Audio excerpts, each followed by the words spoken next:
खिलाता ना मैं चलो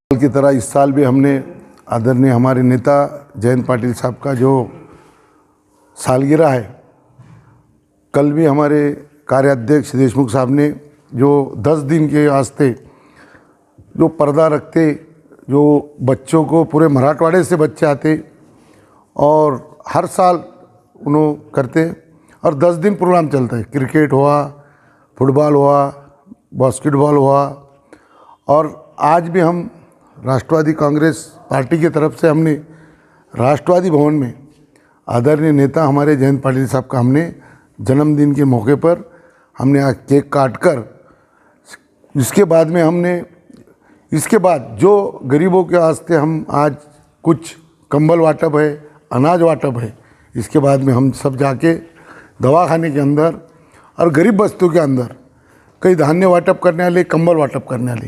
ये बहाना तो एक बर्थडे का बहाना है, मगर गरीबों के तक जाके कुछ ना कुछ ये बहाने में मिलना है। तो हर साल की तरह इस साल भी हमने राष्ट्रवादी कांग्रेस पार्टी की तरफ से हम धूमधाम से हमारे नेता का आज बर्थडे मनाए। सर, लेकिन इस खुशी के पल में, खुशी के माहौल में कहीं ना कहीं आप महाराष्ट्र में देख रहे हैं, पार्टी के जिम्मेदार है। कल बहुत बड़ा फैसला आता है कि राष्ट्रवादी पार्टी अजित दादा पवार साहब की है और आप घड़ी से महरूम हो गए, क्या कहेंगे इसके ऊपर? देखो, हमारे पास ऐसा नेता है, हमको कोई घड़ी की ज़रूरत है ना कोई लोगों की, हमको लोगों की ज़रूरत है। और हमारा नेता जहाँ से ठहरता वहाँ से पार्टी शुरू होती। आदरणीय पवार साहब ने अभी तक 6 चिन्हों पे अलग अलग पार्टी पे उन्होंने घड़ी भी इस पे चिन्ह पे लड़ा है और ये 7वें बार हमको आने वाले वक्त में मिल रहा। हमको कोई ज़रूरत नहीं, मगर हमारे साथ जो पब्लिक है, आज पूरे महाराष्ट्र की पब्लिक पवार साहब के साथ है। और लोग जो बोल रहे कि भाई ऐसे टाइम पर जो ये आदमी ने उसकी ज़िंदगी के 60, 50, 55 साल लोगों के वास्ते जितनी अपनी उम्र ने उतनी उन्होंने राजकारण करी और सत्ता में जब से उन्होंने अभी तक सबको बड़ा करे, मगर आज जो उनको जिसने संभाले उन्होंने उनको धोखा दिए, उससे कोई फ़र्क नहीं पड़ता। आज भी हमारा नेता जहाँ पे भी महाराष्ट्र के अंदर जहाँ पे भी जाएंगे वहाँ से आने वाले वक्त में बड़े नहीं आएंगे, इसमें चुन के गरीब चुन के लेके आएंगे। हमारा नेता गरीबों को साथ देने वाला है, पब्लिक साथ है। अब गरीबों से बड़े बन गए, वो पैसे वाले हो गए। ऐसे पैसे पब्लिक के चुराए कि मोदी उनको आते आओ, नहीं आते तो जेल में जाता हूँ। अब वो शंकर राव अब चौहान गया और उसको क्या नहीं मिला था, कांग्रेस ने क्या नहीं दी थी। अरे उसके बाप को 2 बार मुख्यमंत्री, गृह मंत्री, इन्हें 2 बार मुख्यमंत्री, वो ऐसे टाइम पे जा रहा। अब कहाँ, अगर उनका अभी मेन क्या है, इधर नहीं आए, जेल में जाना है तो नहीं। हमारे साथ तो जो गए हमारे पास वो भी डर के गए। चौहान को कांग्रेस ने बहुत कुछ दिया, आपने अजीत दादा पवार को बहुत कुछ दिया था। वो भी दिया था, मगर क्या बोला था, 24 घंटे में अजीत दादा को गया ना, 24 घंटे पहले। इससे पहले भी एक बार गए थे, शपथ ले ली थी, फिर वापस आ गए थे, फिर चले गए। नहीं, उसके पहले गए थे, मगर वही गलती हो गई हमारे साहब की कि उनको बच्चे की तरह संभाले थे। उन्होंने लेके और बच्चा है बोल के संभाले, पर बच्चा इतना धोखा देगा बोल के उनको भी नहीं मालूम था, और यहाँ तक हाथ तक जाएगा बोल के मालूम नहीं था। ठीक है, जाना था, उन्होंने अकेले जाना था, मगर ये सब लोगों को लेके गए। उससे भी हमारे पार्टी को कोई फ़र्क नहीं पड़ने वाला। आने वाले वक्त में हमारी पार्टी इंशाल्लाह हमारी 1 नंबर की पार्टी रहेंगी, और पवार साहब हमारे जहाँ पे भी कैंडिडेट देंगे वहाँ से चुन के आएंगे। महाविकास अघाड़ी से आप लोग लड़ रहे हैं इस बार इलेक्शन, आपको सीट छूटेगी क्या पूर्व मध्य से एमएलए के लिए, या पश्चिम से कहीं से सीट छूटेगी? हम इंशाल्लाह हमारे पास औरंगाबाद से हमारे 3 सीटें छूटेंगी। तीनों सीट आपको छूटेगी? नहीं, यहाँ से नहीं, पूरे ज़िले में से। उसमें से हमारे को 3 तो नहीं, 2 सीटें तो हमारे छूटेंगे महाविकास में, और 2 सीटों पे से हम लड़ेंगे। आपके पास चेहरे हैं कैसे लड़ने के लिए? इंशाल्लाह बहुत बड़े बड़े चेहरे हैं। चेहरे कोई बचे नहीं? ऐसे चेहरे देखो, हमारे पास पैसे वाले चेहरे नहीं, हमारे पास लोगों के काम करने वाले चेहरे, गरीब चेहरे, और ऐसे चेहरे पैसे अब जो ईडी वीडी वाले चेहरे नहीं चले गए। हमारे पास अभी जो पब्लिक का काम करने वाले ये चेहरे, और वो चुन के आएंगे हमारे पास। अभी जैसे कि जो इलेक्शन हो रहे हैं 2014 के बाद से आप देख रहे हैं, हिंदू मुसलमान के नाम पर लोगों को लड़ाया जा रहा है, इलेक्शन हो रहे हैं। ऐसे इसमें दूसरे समाज को कन्वर्ट करना, मुस्लिम, मराठा, दलित, सारे समाज को एक साथ लेके चलना, ये बड़ा मुश्किल होगा। हमारा एक साइड से देखा जाए तो इमाम की तरफ बड़ा तबका है मुस्लिम समाज का, उसको कैसे रोकेंगे आप? इमाम की तरफ तबका कहाँ रहा? आप तुम ये देख रहे कि इमाम ने जो भी था, जो भी यहाँ के अपने आमदार खासदार चुन के दिए, क्या रहा? उन्होंने एक तो भी काम बताओ, खासदार ने की और आमदार ने भी बना, बस काम करा। सिर्फ मुसलमानों ने चुन के दिए थे, दलितों ने चुन के दिए थे, एक भी काम बताओ तुम कि भाई मैंने एक काम करा। अरे क्या काम करा? औरंगाबाद का नाम गया तो उन्होंने कुछ दिए डाला नहीं। समर्थन में तो आप लोग थे। कौन थे? हमारे नेता ने यहाँ पे भी पत्रकार परिषद लेके बोले कि हम साथ नहीं, हमारे नेता ने बोले। बाकी के जो बीजेपी वाले गए, जो बोलने वाले गए, वो बीजेपी वाले के साथ थे, पर हमारे नेता ने आपके सामने भी बोले कि हमारे एजेंडे में ये है ही नहीं। बाकी का हमारे नेता ने यहाँ पे बोला। हमारा नेता ऐसा है, सारे समाज को लेके चलने वाला है, हर जात वाला हमारे पास आज भी लोग, हर समाज के लोग हैं। हमारी पार्टी जातिवाद नहीं, हमारे साथ गरीब, गोर, दलित जो भी है हमारे साथ, पूरे लोग हमारे साथ के साथ हैं। सर, लेकिन आपके विरोधी आप पे एक आरोप लगा रहे हैं कि राष्ट्रवादी ने मुस्लिम समाज के साथ अन्याय करी, उनके साथ सही तरीके से इंसाफ नहीं कर पाई, इसलिए आपको सजा मिली है, एक तरह की दुआ, यहाँ तक कह रहे हैं कि लोग बदुआ मिली, ये आपके विरोधी कह रहे हैं। नहीं, वो बचपना है, बाकी का किसके दुआ क्या बदुआ मिलेंगी। बाकी का एक ऐसा नेता है कि हर समाज को साथ लेके चलने वाला है। अगर से एक तरफ का नहीं, हमारा नेता सारे समाज को लेके चलने वाला है। इससे यहाँ का दुआ बददुआ मिली, बाकी की दुआ बददुआ तो इनके नेता ने देके गया। और यहाँ का जो भी वातावरण ख़राब करा, जो हैदराबाद से आके, कभी तुम गए थे क्या वहाँ पे औरंगजेब के वहाँ पे? मैं भी यहाँ पे 40 साल से रह रहा है। कभी अपन जाते? संभाजी महाराज के आइन मौके पे, उनके बरसी के मौके पे क्यों आए थे? कभी 7 साल से छोटे नवाब आए थे कि अपने छोटे अवेसी, वो वहाँ गए। वहाँ जाने के बाद क्या बोले? चादर चढ़ाए, चैनल लेके, भाई ठीक है जाना था, चैनल को लेके गए। उसके बाद में 20 मिनट के बाद में कितना बीजेपी का और उनका मिलाप है। 20 मिनट में फडणवीस ने वहाँ से जवाब दिया।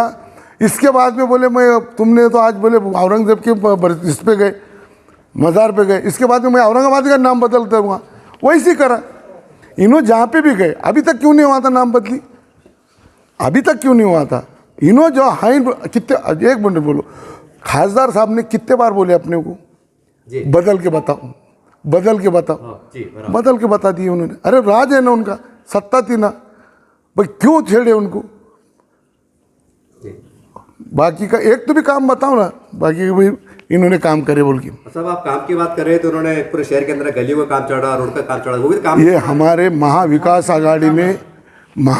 आघाड़ी की टीम में 370 करोड़ का काम महाविकास आघाड़ी की टीम में टेंडर हुआ था, वो काम चल रहा है। उसके बाद में शहर में वो कोई भी काम नहीं हुआ। महाविकास आघाड़ी जब थी, आदरणीय जब तुम्हारे ठाकरे साहब मुख्यमंत्री थे, वो टाइम में टेंडर हुआ था। आज भी तुम वो टाइम देख लो, वो कॉन्ट्रैक्टर को जो काम कर रहा उसको पूछ लो, वो टाइम में महाविकास के टाइम में वो टेंडर हुआ है। लेकिन सर एमआईएम के जो जिम्मेदार असद साहब वो भी ये कहते हैं कि हम भी सेकुलर पार्टी है, वो तो खुला कहते हैं, पार्लियामेंट में कहते हैं। कौन सी सेकुलर पार्टी? सेकुलर पार्टी कहते हैं अपने आप को। नहीं, कैसा बोलती वो बोलो ना, कौन सी? हम हिंदू मुसलमान देखो हमारे साथ उन्होंने इलेक्शन के पुरता सिर्फ अम्बेडकर साहब के साथ रहे, उसके साथ रहे, उन्होंने उत्तर चुन के आने के बाद है उनके साथ। आज हमारे साथ हर समाज के लोग हैं, और है ही नहीं पूरे महाराष्ट्र में हमारे साथ छोड़ के पैसे वाले गए, पर आने वाले वक्त में हमारा गरीब से गरीब जहाँ से भी ठहरा करेंगे, पवार साहब को देखकर लोग हमारे को मतदान करेंगे, और आने वाले वक्त में हमारी पार्टी 1 नंबर पे रहेंगी। और आज जो हमारा चिन्ह गया, मगर आज कोर्ट से हमको अपेक्षा है कि हमको हाउस डबल से कोर्ट न्याय देगा। सर आजकल सोशल मीडिया का ज़माना है, सोशल मीडिया पे ये बात बहुत गर्दिश कर रही है, बड़े बड़े कई नेता भी कह रहे हैं कि इंडिया अलायंस बन रहा है, उसके अंदर नए समीकरण को देखते हुए एमआईएम को भी इंडिया गठबंधन में लेना चाहिए, ऐसा कुछ लोगों की राय निकल के आ रही है। बतौर एक शहर अध्यक्ष के रूप में आप कैसा देखते हैं इस बयान को? नहीं, मेन वो तो ऊपर का मामला है, वो ओवैसी साहब जाएंगे नहीं जाएंगे, अगर मोदी साहब बोलेंगे तो जा सकते। अच्छा, उनके ऊपर है? हाँ, उन्होंने अगर बोले तो उन्हें जा सकेंगे, मगर अगर वो आ सकते, मगर हमारे पास अगर कोई आ रहा तो उसको कोई नहीं बोलेंगे, नहीं ना, इन्हों खुद आना चाहिए ना कि भाई हम तुम्हारे साथ हैं, अपन सब मिलकर बढ़ेंगे। आने वाला वक्त बहुत बुरा है, संविधान ही नहीं रहेगा। आप तुम देख रहे, अरे भाई पार्टी पवार साहब ने गली बोर्ड में जाके हमको सब कुछ जमा करे। आज हमको दुख है, मैं 3 बार वो घड़ी पे लड़ा, मैं 3 बार चुन के आया। आज वो जब वो घड़ी हमारे से छीने गई तो मैं उस दिन मेरे को इतना दुख हुआ कि मैं 3 बार चुन के आने के बाद आज हमारे पास से घड़ी जा रही, तो पवार साहब को कितना बुरा लगा होगा कि वो स्थापन करे, छोटे मोटे उन्होंने पूरा अकेले निकल के काम करे। ऐसा 40-50 आमदार लेके नहीं करे, उन्होंने अकेले निकले थे। अब इन्होंने भी निकलना था अकेले से, आखिरी पार्टी स्थापन करना था, चालू करना था उनका काम। ये आयता पूरा नहीं कहता था, अपना नौकर रहता और वो नौकर पूरी की पूरा घर में का चुरा के लेके जाता, फिर जाता मालक पुलिस स्टेशन, तो पुलिस स्टेशन में पूछते भाई क्या हुआ, वो बोलता कि भाई अब दोनों को पुलिस ने बिठाए और दोनों को मालक बोल दिया, अब जाओ बोले कोर्ट में। और पुलिस ने बोलना था मालक है, ये चोर है, अब वो तो नहीं हुआ। और हमारे जो घड़ी है, जो कोर्ट हमको घड़ी वापस और मिलेंगी और सुप्रीम कोर्ट से मिलेंगी। सर अभी आपने आखिरी सवाल है, अभी आपने कहा है कि उन्होंने आना चाहिए, उन्होंने बोलना चाहिए, लेकिन आप पिछला अगर मीडिया का बयान देखें, आप साल भर पहले खासदार साहब के, उन्होंने कहा है कि भाई हम पे बी टीम के आरोप लगते हैं तो हम राष्ट्रवादी कांग्रेस इसमें हम चल जाते हैं वहाँ से। उनका बयान है, बात सब पेपर छपा है उनका बयान। नहीं, अगर वो ऊपर के लेवल, जैसे आपने बोला आना चाहिए, कैसा नहीं, उन्होंने जाके खुद से बाकी कांग्रेस के साथ, इसके पहले भी उन्होंने थे, उन्होंने कब चले गए? अभी तक उन्होंने ओवैसी साहब कांग्रेस के साथ ही थे पहले, और उसके बाद में चले गए। जब बीजेपी सत्ता में आई उसके बाद में उन्होंने पार्टी खोले, शुरू करे। आज भी अगर उन्होंने कांग्रेस के सब वहाँ इसके साथ जाते तो आने वाले वक्त में जो संविधान बचेगा और देश बचेगा, अगर सब मिलकर अगर भाजपा को अगर हराएंगे, तो अगर भाजपा अगर आएंगी आने वाले वक्त में ना संविधान रहेगा ना इलेक्शन होगा। आज बताओ 3-4 साल हो गए महानगर पालिका का, उससे क्या मतलब है? क्यों इलेक्शन नहीं कर रही? आज हर महीने में लोग परेशान हैं, ड्रेनेज के वास्ते, झाड़ू के वास्ते। नगर सेवक जाता था, नगर सेवक मैं खुद 3 बार रह वाला हूँ, उसकी वजह काम अलग। ये क्यों नहीं ले रहे इलेक्शन? क्यों नहीं ले रहे ये इलेक्शन महानगर पालिका का? क्यों नहीं ले रहे? एक उन्होंने इसका चाचनी कर रहे कि भाई आने वाले वक्त में अगर से अपन ने अगर ये ऐसा ही रहेगा तो ये चला सकते क्या? ये बीजेपी की चाल है। अगर नहीं तो इलेक्शन तो ये महानगर पालिका का, जिला परिषद का, पंचायत समिति का, ये तो होना था ना अभी तक इलेक्शन। आज 3 साल से लोग परेशान है, गली बोर्ड में झाड़ू मारने के वास्ते, ड्रेनेज के वास्ते। आज हमारे पास आ रहे अधिकारी, कोई सुन रहे नहीं। अगर वो सत्ता रहती या नगर सेवक रहता तो बात कर सकता। तो आज उन्होंने ट्रायल ले रहे, और इसके बाद में अगर बीजेपी आती तो इलेक्शन ही नहीं हुआ है। सर आखिरी सवाल, यदि इसका मतलब ये है कि आने वाले वक्तों में आप बतौर चाहते हैं कि एमआईएम के दरवाजे खुले, यानी गठबंधन में आ जाना चाहिए, ये आपकी एक राय निकल के आ रही है। नहीं, खुद नहीं आना चाहिए, उन्हें बोलना चाहिए कि देश बचाने के वास्ते खुद नहीं आना चाहिए और सब मिलकर आना चाहिए। भाजपा को हराने के वास्ते उन्होंने खुद सब मिलकर अगर लड़ेंगे तो भाजपा हारेंगे। क्या आपकी तरफ से पहली पहल हो सकती है सर खासदार इम्तियाज जलील साहब? वो खासदार इम्तियाज जलील साहब ने इन्होंने बताया कि उन्हें तो बम्बई से लड़ रहे। आज तो नया सुना कि मैं बम्बई से लड़ रहे, पेपर में है कि भाई अभी औरंगाबाद में तो शक्यता है बोल के। मैं खुद तुमने बताया कि मेरे को वहाँ से लड़ रहे, मैं तो कुछ देखा नहीं, मगर पेपर में आया कि उन्होंने बम्बई से लड़ रहे। नहीं, सभी पार्टियां एक टारगेट लेके चल रही है कि भाई बीजेपी को हराना है, तो इसी मकसद को लेकर आप अगर पहल करते हैं तो हो सकता है आपकी पहल नहीं, खुद नहीं जाना चाहिए। वो मजबूती मिले। अरे भाई वो बहुत बड़े नेता हैं, उनको बहुत वकील हैं, वो बैरिस्टर हैं, उनको सब समझता। मगर मोदी साहब अगर जैसा बोले कि उधर से लड़ो तो जाइए, हो मेरे जब तक नहीं जाएंगे।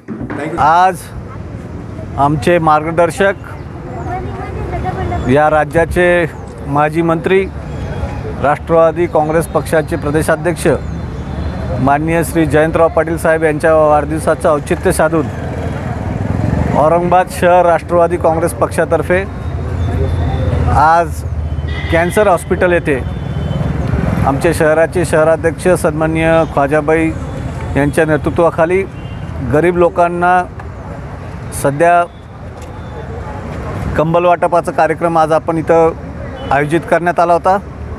या कार्यक्रमाला सर्वच राष्ट्रवादी काँग्रेसचे पदाधिकारी या ठिकाणी उपस्थित आहेत व एक गरीब लोकांना कुठंतरी मदत व्हावी, जी शिकवण आम्हाला आमच्या नेत्यांनी जी दिलेली आहे, देशाचे जाणते राजे शरदचंद्रजी पवार साहेबांच्या शिकवणीच्या अनुसरून आज राष्ट्रवादी काँग्रेस पार्टी औरंगाबाद शहरच्या वतीने जयंत पाटील साहेबांच्या वाढदिवसानिमित्त गोरगरिबांना काय मदत करता येईल त्या दृष्टिकोनातून आज हा पहिला कार्यक्रम आम्ही इथं आयोजित केलेला आहे। आज दिवसभर हा कार्यक्रम चालत राहील। याच्यानंतर घाटीमध्ये पण फळ वाटपाचा कार्यक्रम सन्माननीय अध्यक्ष ख्वाजाबाई यांच्या नेतृत्वाखाली होत राहील। राष्ट्रवादी काँग्रेस पक्ष हा पहिल्यापासूनच जनतेचा हित जोपासणारा पक्ष आहे। जनतेच्या हितासाठी जे काय करता येईल ते तर आम्ही सर्वजण इथं शहरामध्ये करण्याचा प्रयत्न करतो आहे व ह्याचंच एक रूप म्हणून आज आम्ही इथं घाटीत कंबल वाटपाचा कार्यक्रम ठेवला। आज आमच्या प्रदेश अध्यक्ष जयंत पाटलांचा वाढदिवस आमचे शहर अध्यक्ष कार्याध्यक्ष यांनी खूप धूमधामाने केला आणि त्यांचं आयुष्य खूप वाढो। आम्ही शरद पवारच्या पक्षाचे आहोत, आम्ही एकनिष्ठतेने काम करतो आणि आम्ही शरद पवारच्या बाजूनेच आम्ही किती अडचण आली काही आली तरी आम्ही पक्ष सोडणार नाही आणि शरद पवारच्या बाजूने राहू। आणि मी ह्या घाटी इथं कॅन्सर हॉस्पिटलमध्ये खाजाबाईने ब्लँकेट वाटपचा कार्यक्रम केला। सगळे मिळून आम्ही ब्लँकेट वाटले आणि जयंत पाटलाला असंच आयुष्य भेटो हीच मी ईश्वराजवळ प्रार्थना करते। आज राज्याचे माजी मंत्री आणि राष्ट्रवादी काँग्रेस शरदचंद्र पवार या गटाचे राज्याचे अध्यक्ष आदरणीय जयंत पाटील साहेबांचा वाढदिवस आहे। त्यानिमित्तानं राष्ट्रवादी काँग्रेस शहरतर्फे वेगवेगळ्या कार्यक्रमांचं आयोजन केलं होतं। त्याचाच एक भाग म्हणून आज इथं कर्करोग रुग्णालयामध्ये सगळ्यांना इथं कंबल वाटपाचा कार्यक्रम झाला।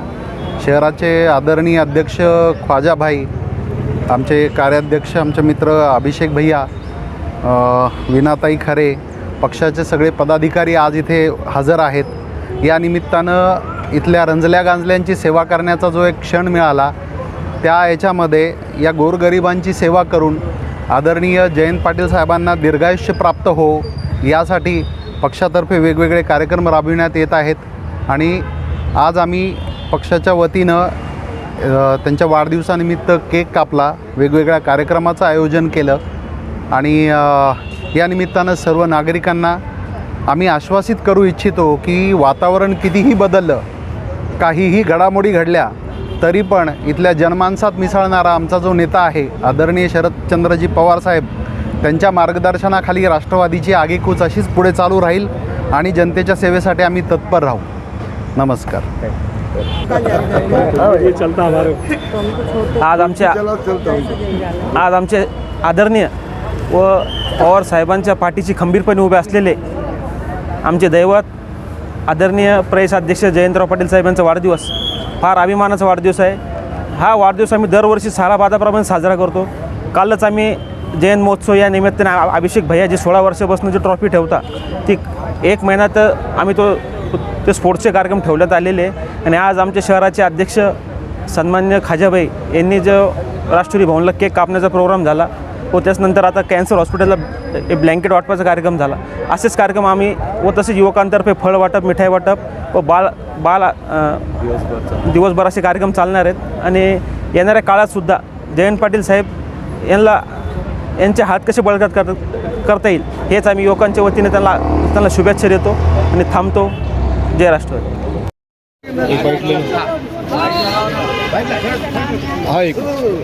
त्याला काय बनवायचं मी तुम्हाला व्यवस्थित पाठवतो. मेसेज बघितलं होतं मी, पण मला काही लक्षात नाही. देतो मी तुम्हाला एक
और पेशेंट को दो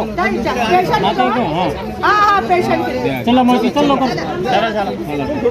हाँ देते जाओ, इधर निकलते जाओ. चलो वीडियो चालू है. चलो चल भाई चलो हो गया था बाजू पेशंट आहे का? पेशंट घ्या, नातेवाईक नका घेऊ. इकडून ये माया जाते आईच्या पाठीमागून जा. चला उधर से जाओ, चलो खाला. तेरे ने खाला इतने क्यों ये कर रहे? आ जाओ इधर.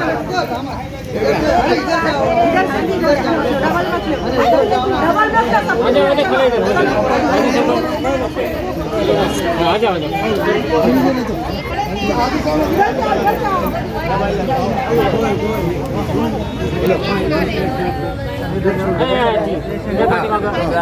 चलो चल पार्टी मांगो.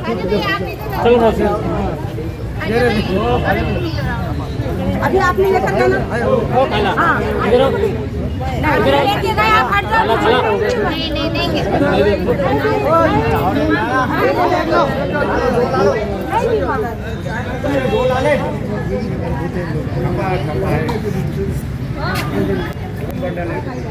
सब हौला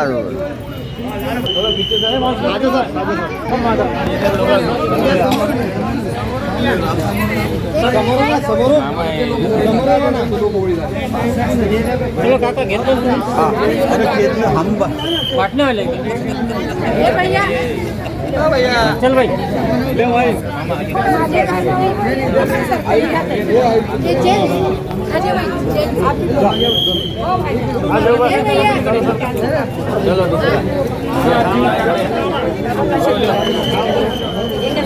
इधर आओ, बीच में मत आओ.